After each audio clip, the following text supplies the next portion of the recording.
السلام علیکم عزیز طلباء و طالبات، ناظرین و سامعین۔ آج ہم فیض احمد فیض کا مجموعہ کلام دستِ صبا کے متعلق معلومات حاصل کریں گے۔ دستِ صبا فیض کا دوسرا مجموعہ کلام ہے۔ یہ ان کے پہلے مجموعہ نقش و فریادی سے بھی مختصر ہے، لیکن اس کے باوجود اس میں جو نظمیں اور غزلیں شامل ہیں وہ نقش فریادی کی نظموں اور غزلوں کے مقابلے میں سوری اور معنوی دونوں اعتبار سے زیادہ اہم ہیں، کیونکہ ان سے فیض کی شاعری کے ایک نئے موڑ، ان کے فکر کی ایک نئی منزل کا پتہ چلتا ہے۔ اس کے موضوعات کچھ ایسے نئے بھی نہیں، لیکن حالات نے انہیں بڑی حد تک جدت سے ہمکنار ضرور کر دیا ہے۔ مادی نظریہ حیات، حقیقت پسندانہ نقطۂ نگاہ اور عملی نقطۂ خیال نے نقش فریادی کے مقابلے میں اس میں فکر کی گہرائی اور تخیل کی بلند پروازی کسی قدر زیادہ پیدا کر دی ہے، کیونکہ نقش فریادی کی بیشتر نظمیں رومانی ہیں اور سماجی کشمکش اور حالات کی ناسازگاری کا احساس بھی ملتا ہے۔ اس کا سبب شاید یہ ہے کہ فیض نے اس وقت تک زندگی کو عقلی اور عملی زاویہ نظر سے کم دیکھا تھا۔ دستِ صبا میں فیض کی جو نظمیں اور غزلیں شامل ہیں ان میں صورتحال بالکل برعکس ہے، کیونکہ وہ فیض کے ایسے دور کی پیداوار ہے جب حالات نے انہیں عمل کے میدان میں کھڑا کر دیا تھا، جب وہ مسائل کو صرف دور سے دیکھنے کے ہی قائل نہ تھے، ان سے دوچار بھی ہوئے۔ اس صورتحال کے تاثرات دستِ صبا کی نظموں میں صاف ظاہر ہیں۔ ان میں ایک نئی زندگی کا احساس ہے جو جولانی نظر آتی ہے۔ زندگی کو سنوارنے کا ایک نیا جذبہ کام کرتا ہوا دکھائی دیتا ہے۔ حالات کو سدھارنے کی ایک نئی امنگ ایک نئے آہنگ اور ایک نئے انداز کے ساتھ کار فرما معلوم ہوتی ہے۔ ان نظموں میں قنوطیت نہیں ہے بلکہ ایک رجاعیت ہے۔ ان میں زندگی سے بیزاری نہیں ہے، اس کو نئے نظام سے آشنا کرنے کی تمنا ہے۔ ان میں جذبے کی شدت اور نقطۂ نظر کے خلوص کے ساتھ عمل کی خواہش بھی نظر آتی ہے۔ فیض کی یہ نظمیں اگرچہ دل کی آواز ہیں لیکن بے مقصد نہیں ہیں۔ یہ شاید احساس اور وقتی تاثر کا نتیجہ ضرور ہے، لیکن شاعر کا شعور ان میں ہر جگہ کام کرتا دکھائی دیتا ہے۔ فیض کے خیال میں شاعر کا کام مشاہدہ ہی نہیں، مجاہدہ بھی اس پر فرض ہے۔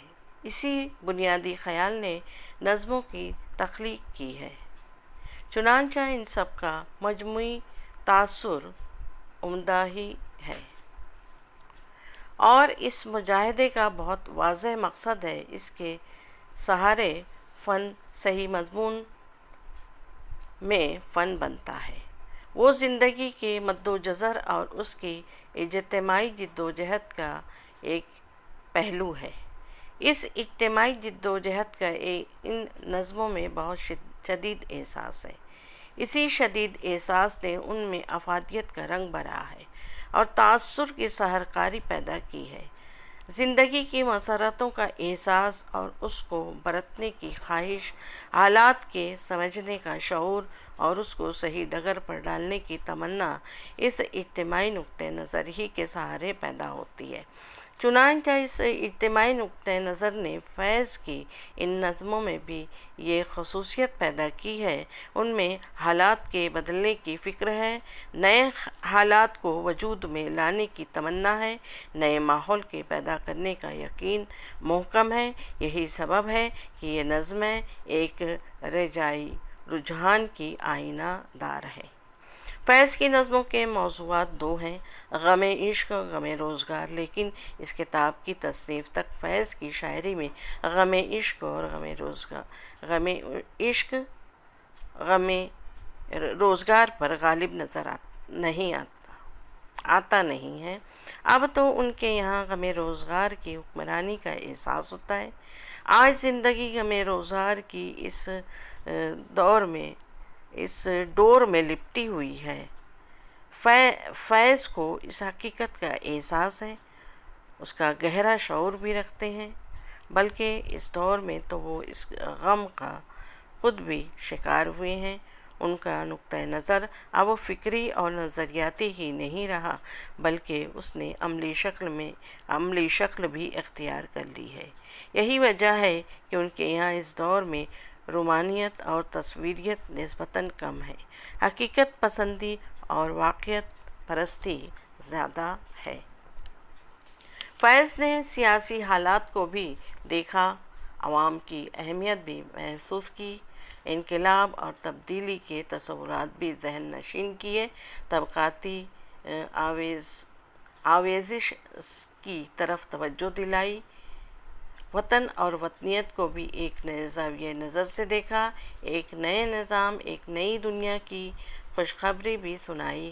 غرض یہ کہ انہوں نے اس سلسلے کے کسی پہلو کو نظر انداز نہیں کیا۔ اس رجحان کی وضاحت جن نظموں سے ہوتی ہے ان میں اے دل بے تاب ٹھہر، سیاسی لیڈر کے نام، صبح آزادی، اگست 52، لوح و قلم، دو آوازیں، سر مقتل اور شیشوں کا مسیحا کوئی نہیں قابل ذکر ہے۔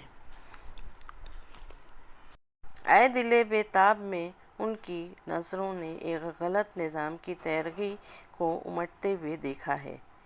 شب کا رگ رگ سے انہیں لہو ٹپکتا نظر آتا ہے۔ ماحول کی ناسازگاری کا احساس، حالات کی تبدیلی کا خیال، ایک خوش آئند مستقبل کا یقین اور عوام کی اہمیت کا شعور اس نظموں میں بہت نمایاں ہے۔ فیض کے یہاں ایک باشعور انسان کا عزم اور ولولہ ملتا ہے۔ وہ ناسازگار حالات پر کڑتے ہیں اور آنسو بہانے پر بھی نہیں کرتے۔ زندگی کے غلط انداز سے جھنجھلا کر نعروں کے پٹاخے ہی نہیں چھوڑتے، ان کو سدھارنے اور سنوارنے کا ارادہ بھی رکھتے ہیں۔ لوح و قلم میں اس کا اظہار بڑی شدت سے ہوا ہے۔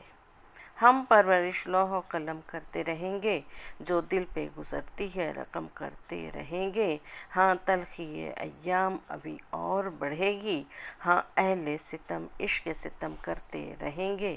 فیض کی شاعری بھی رجائی نقطہ نظر کی اہمیت رکھتا ہے۔ زندگی کی کشمکش، جبر و استدلال کی گرمی بازاری انہیں مایوس نہیں ہونے دیتی، کیونکہ ان کے پاس عزم ہے، ارادہ ہے، جو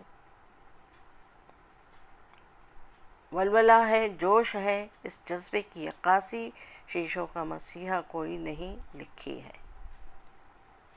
غم حیات، غم روزگار اور اس کی توضیح و تفصیل کے ساتھ ساتھ دست صبا میں بعض ایسی نظمیں بھی ملتی ہیں جن کا موضوع عشق اور غم عشق ہے، لیکن ان میں بھی تصورات روایتی نہیں ہیں۔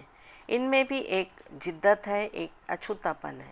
حسن و عشق کا کوئی مجرد تصور ان میں موجود نہیں، وہ کسی نہ کسی طرح زندگی کے سماجی عمرانی پہلو سے وابستہ ضرور ہیں۔